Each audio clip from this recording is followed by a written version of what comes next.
ሰላም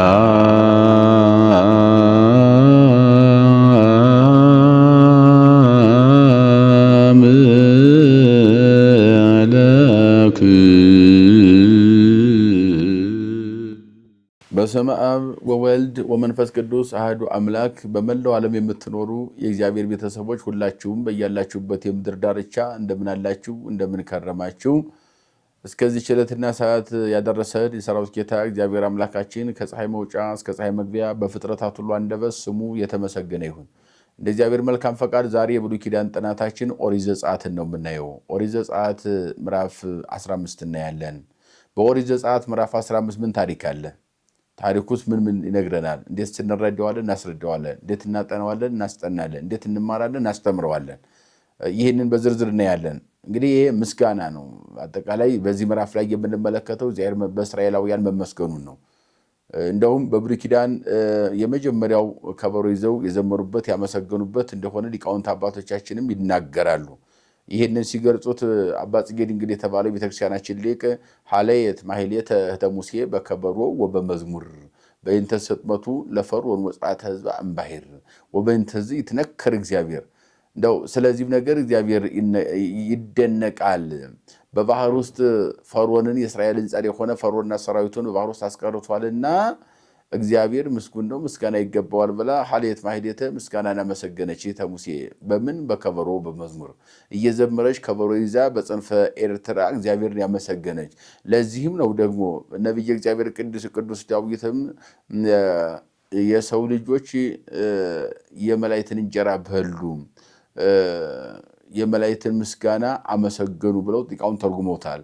በሰማይ ቅዱስ ቅዱስ ቅዱስ ብለው ነገደ መላእክት የሚያመሰግኑት ምስጋና በጽንፈ ኤርትራ ባህር ተሰንጥቆ ከተሻገሩ በኋላ ንሴብሖ ለእግዚአብሔር ስቡሐ ዘተሰብሐ ብለው ያመሰግኑ ስለሆነ ይህንን ለመግለጽ ነው። ስለዚህ ለተደረገላቸው ከግብፅ ባርነት ጀምሮ ነፃ እስከ መውጣት ድረስ ለተደረገላቸው ነገር መግለጫ ቋንቋ ምን ሆነ ሲባል ምስጋና ነው። ሰው ከልጅነት እስከ እውቀት ለተደረገለት ነገር ምንድን ነው ለእግዚአብሔር የሚከፍለው ከተባለ ገንዘብ አይደለም። የምናስገባው ዕጣን የምናስገባው ጧፍ የምናስገባው ይሄ ንዋየ ቅድሳት እሱ አይደለም። አሁን ይህን ሁሉ እግዚአብሔር ነው የፈጠረው። እኛ የፈጠርነው ነገር የለም። የፈጠረውን ራሱ የሰጠንን ለራሱ እንሰጠዋለን፣ ማመላለስ ነው።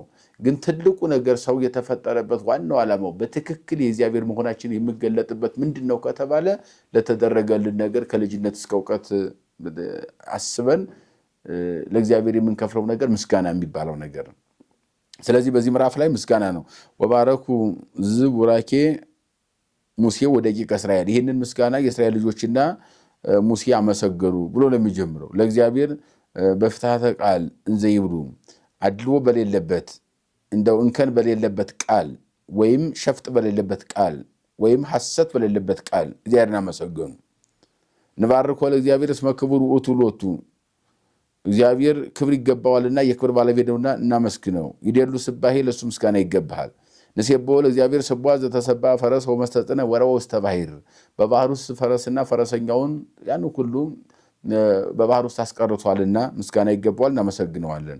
ረዳዬ ወመሰውረ ኮነኒ ለአድኅኖቲ፣ እኔን ለማዳንም መሰወሪያ ረዳት ሆኖኛልና ምስጋና ይገባዋል። ውእቱ አምላኬ ሴብሖ አምላከ አቡየ ዋልዔሎ፣ እሱ አምላኬ ነውና ከፍ ከፍ አደርገዋለሁ። አምላከ አቡየ አባቴም አምላክ ነውና ከፍ ከፍ አደርገዋለሁ። ማለትም የነ አብርሃም የነ ይስሐቅ የነ ያዕቆብ አምላክ ነውና። እግዚአብሔር ይቀጠቅጥ ጸባእ ወእግዚአብሔር ስሙ፣ እግዚአብሔር ተዋጊ ነው፣ ስሙም እግዚአብሔር ነው። እነሱ ፊት ለፊት ፈርዖን ሰረገላ፣ በቅሎ፣ መሳሪያ ሁሉ ይዞ መጥቶ ነበርና ያን ሲያዩ ተጨንቀው ነበረ። ምክንያቱም እነሱ ጨርቅ ብርና ወርቅ ብቻ ይዘው የመጡት እንጂ ጦር የላቸውምና። በዚህ ውስጥ እንዴት አድርገን እንድናለን መልሰን ወደ ግብፅ ባርነት መግባታችን ነው ብለው ወደ ሙሴ መጮህ ነበር ዓላማቸው። ነገር ግን ምንም ከመሳሪያም ከምንም ከሁሉም በላይ እግዚአብሔር የሚቀድመው የለምና እግዚአብሔር ደግሞ ለታማኞቹ ለሚያምኑበት ደግሞ ረቂቅ ተዋጊ ነውና አይደለም ፊት ለፊት እንደ ፈርዖንና እንደ ሰራዊቱ ፊት ለፊት ለመጣ መንጋ አይደለም ቀርቶ እግዚአብሔር በረቂቅ እንኳን የሚዋጋን እኛ የማናውቀው ጠላትን ሰይጣንን ቀጥቅጦ የሚዋጋልን ድል የሚያደርግልን አምላክ ነውና እግዚአብሔር ይቀጠቅጥ ጸባው እግዚአብሔር ስሙ፣ እግዚአብሔር ተዋጊ ነው፣ ስሙም እግዚአብሔር ነው። ሰረገላቲሁ ለፈርዖን ሰራዊቱ ወረወ ውስተ ባሕር፣ ፈረሱን ሰረገላውን እስከ ፈርዖን እስከ ሰራዊቱ እስከ ሰረገላው ባህር ውስጥ አስጥሞ ህሩያነ ወመስላነ በመስልስትም ወተሰጡ ውስተ ባሕረ ኤርትራ ተመርጠው የመጡ ሁሉ እነኛ በባሕረ ኤርትራ ቀርተዋልና ወደ ፈኖ ማይበልም ደፍኗቸዋል። ወተሰጡ ውስተ ቀላይ ከመ እብን እንደ ድንጋይ ተወርውሮ ባህር ውስጥ ሰጥሞ እንደሚቀር ላይወጣ ገብቶ እንደሚቀር ድንጋይ እንደዚያ ገብተው ቀርተዋልና የማንከ እግዚኦ ተሰባ በኃይል አቤቱ ስልጣንህ በኃይል ተገለጠ። የማነ እዴከ እግዚኦ ሰረቶሙ ለጸር እነሆ የእጅህ ስልጣንም ጥላቶችን አጠፋቸው። በብዛት ስፋቲከ ቀጥቀጥኮሙ ለጸላእቲከ ፈኖከ መዓተከ ወበልዖሙ ከመብር በታላቅ ስልጣንህ እነሆ እነሱንም እንደ ብዕር ቆራርጥ አጠፋሃቸው። ወመንፈሰ መዓትከ ቆመ ማይ በተቀደሰው ዓላማህም ደግሞ ውሃ እንደ ግድግዳ ቆመ። ወጠጋ ከመ ዕረፍተ ማይ ወረጋ ማይበል በማእከለ ባሕር እነሆ እንደ አረፍት ማለት እንደ ግድግዳ በቀኝና በግራ ውሃው ረግቶ ቆመ።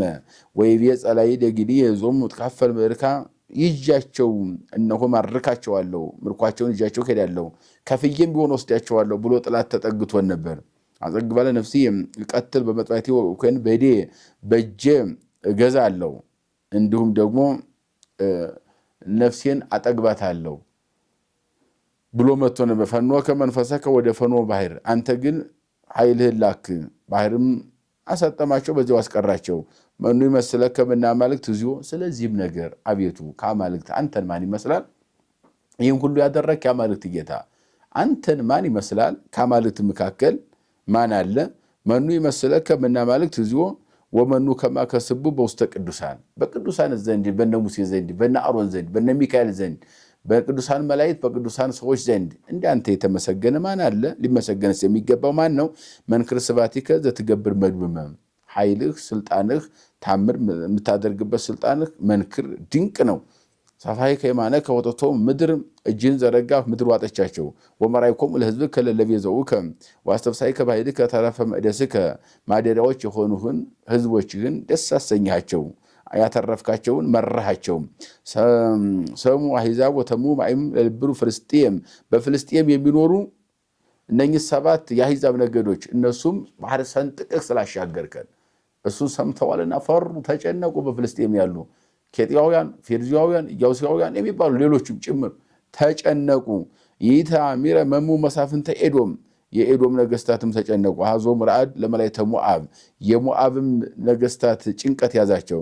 ተመሱ ሁሉም ለነበሩ ከነዓን በከነዓን የሚኖሩ እነሱም ተጨነቁ ተንቀጠቀጡ። አዞም ፍርሃት ወራድ ኃይለ መዝራዕትከ ሕፃን አምኮክ ከድንጋይ ይልቅ ያንተ ኃይልህ በርትቷልና እድህ መዝራዕትህ ወይም እጅህ በርትቷልና ስልጣንህ በርትቷልና እስከ ይሐልፍ ሕዝብከ እግዚኦ እስከ ይሐልፍ ሕዝብከ ዝንቱ ዘቤዘውከ ቤዛ የሆንከው የታደከው ያዳንከው ሕዝብ ካልፎ ርስቱ እስከሚገባ ድረስ ወሰድኩሞ ተከልኩሞ ተብደረ መቅደስከ ውስተ ዲሉ ማኅደርከ እግዚኦ አቤቱ አስቀድሞ ያዘጋጀሃት ኢየሩሳሌም መቅደስህ አላት ማደሪያው ናትና ቅድስት ምድር ናትና በትንቢት በነቢያት ተናገረባት። እርሱም ወልዶ ደግሞ ዓለምን የታደገባት ቅድስቲቱ ምድር ወደዚያ ወዳዘጋጀህላቸው ተወስዳቸው ዘንድ ይነግስ እግዚአብሔር ለዓለም ወለዓለም ዓለም ወአዲ ከዚህም በኋላ እግዚአብሔር ዛሬም እስከ ዘላለም ከዚያም በኋላ እግዚአብሔር ይነግሳል። እስመቧ ሰረገላቱ ለፈሮም ስለሰ አፍራሲሁ የፈረሶቹና ሰረገሎቹ ወመስተጽናይ ተጫኑትም ውስተ ባሕር ዋስተጋባ ሌሊሁም እነሱ በባህር ውስጥ ሳሉ ተሰብስበው ሳለ በእነሱ ላይ ባህር ሰብስቦባቸው እስመ እግዚአብሔር ማየ ባሕር ወደቂቀ እስራኤል ሳለፉን ተየብስ በማእከለ ባሕር እነሱ ተሰብስበው በመጡ ጊዜ ውሃን አከማችተህ በፈርዖንና በሰራዊቱ ላይ አድርገህ እስራኤልን በየብስ አሻግረሃልና ብለው እስራኤላውያን ማመስገናቸውን በዝርዝር ይነግረናል። ይቀጥላል። እህተ ሙሴ ወነሳት ማርያም ነቢያዊት ወይም ነቢይት ይላታል። ነቢይ የሆነች የማርያም የሙሴ እህት ማርያም እህቱ ለአሮን ከበሮ ውስተ እደሃ በእጇ ከበሮን ይዛ ተነሳችና ወፃን ኩሎን አንስት ድሪሃ በከበሮ ቡራኬ እነሆ ለማመስገን ሌሎችም ሴቶች ከበሮ ይዘው ከእሷ ጋር ተነሱ። ወቀደመት ማርያም ወትቤ ማርያም አስቀድማ እንዲህ አለች፣ ይትባረክ እግዚአብሔር ወይትነከር ውእቱ እግዚአብሔር ይመስገን እሱ ይደነቃል። ይትነከር ፈረሰ ወዘይጽያን ላዕሌሁ ወረወሙ ውስተ ባሕር ፈረስና በፈረሰኛ ላይ የተጫኑትን ሁሉ እሱ በባህር አስጥሟቸዋልና ምስጋና ይገባዋል እናመስግነው ብላ እሷ ማመስገኗን በዝርዝር የሚነግረን የመጽሐፍ ቅዱስ ክፍል ነው። ከዚያ ቀጥሎ ዋውፃ ሙሴ ደቂቀ እስራኤል እምባሕር እሙቅ ወሰዶም ውስተ ገዳም ዘሱር ወደ ሱር ምድረ በዳ ህዝቡን አውጥቶ ከባህር ሙሴ ይዞ መጓዙን ነው። ወግዙ ሰሉሰ ዕለተ ገዳመ ወይረከቡ ማየ ከመ ይስታዩ በምራ ውሃ ይጠጡ ዘንድ በዚያ ምራ በሚባል ምድረ በዳ ላይ ህዝቡ ግን ውሃ ሊያገኙ አልቻሉም። ወስኑ ሰቴ እስመ መሪር ማዩ በእንተ ከማሁ ተሰሚ ውቱ ፍና መሪር ውሃው መራራ ነውና መራራ መንገድ ተብሎ በዚያው ተሰይሟል። ስለዚህ የሚጠጡት ውሃ ተው ነበርና ሙሴ በሙሴ ላይ አንጎርጎሩ ህዝብ ላይ ለሙሴ ወይ ቤሎ ምን ተንሰቲ በሙሴ ላይ ምን እንጠጣለን ውሃ የለም መራራ ነው። ለዚህም ደግሞ ፍና መሪር ተብሏል። መራራ መንገድ ነው። የመረረ የከፋ መንገድ እየተጓዘ ነው። ውሃ ምን እንጠጣ ብለው ሙሴን መጠየቃቸው ዋውዮ ሙሴ ሀበ ፈጣሪሁ ዋራዮ እግዚአብሔር እፀ ወደዮ ውስተማይ ወጥእመ ማዩ ከዚያ በኋላ እንጨት አሳየው እግዚአብሔር ወደ ውሃው ጨምረዋል። ወደ ውስጥ ጨምረው ውሃው የጣፈጠ ሆነ። ወበየ አራዮ አጽቀ ወፈታ ዋመከሮ ያንንም እንደገና ሌላ ቅጠል አሳየውና እርሱንም ደግሞ ፈተነ። ወይቤል እመተሰመም ወታጸምም ቃል እግዚአብሔር ዘፈጠረከ የፈጠረ እግዚአብሔርን ቃል የምትሰማ ከሆነ ወጽድቀ ትገብር በቅድሜሁ በእግዚአብሔር ፊት ድንቅ ስራ ትሰራለህ። ወታጸም ትእዛዝ ዛዘዘከ ኩሎ ደውየ ዛምጻይኩ ሎሙ ለግብጽ ኢይፌኑ ላይለከ አነ እግዚአብሔር አምላክከ እኔ አምላክ ነኝና ትእዛዜን ከተጠበቅ ያዘዝኩህን ከሰራህ በግብጽ ላይ የመጣውን መከራ ደውየ ሁሉ በእነሱ ላይ አላመጣም። ወበጽሑ ኤሌም ወደሚባል ቦታ ደረሱ። ወሐለው ህይ 10 ወክሌቱ አንቂት 12 አንቂት ነበሩ። ማያት ውሃን የሚያፈሱ ምንጮች ነበሩ። ወሰባ ጥቃማያት ሌሎችም 7 ደግሞ በዚያው በውሃ አካባቢ ነበሩ። ይህንን እንግዲህ አጠቃላይ ስንመለከተው ከወጡበት መከራ ሁሉ ባህርም ተሰንጥቆ ስለተሻገሩ እህተ ሙሴና ሌሎችም ደናገለ የእስራኤል ደናገል ከበሮ ይዘው ሲያብሁ ብለው እግዚአብሔርን ማመስገናቸው ለተደረገላቸው ነገር ሁሉ የውለታ ምስጋና እግዚአብሔርን ማመስገናቸውን በዝርዝር የሚነግረን የመጽሐፍ ቅዱስ ክፍል ነው። የመከረን የገሰጸን ያስተማረን የሰራዊት ጌታ እግዚአብሔር አምላካችን ከፀሐይ መውጫ እስከ ፀሐይ መግቢያ በፍጥረታት ሁሉ አንደበት ስሙ የተመሰገነ ይሁን። ይቆየን።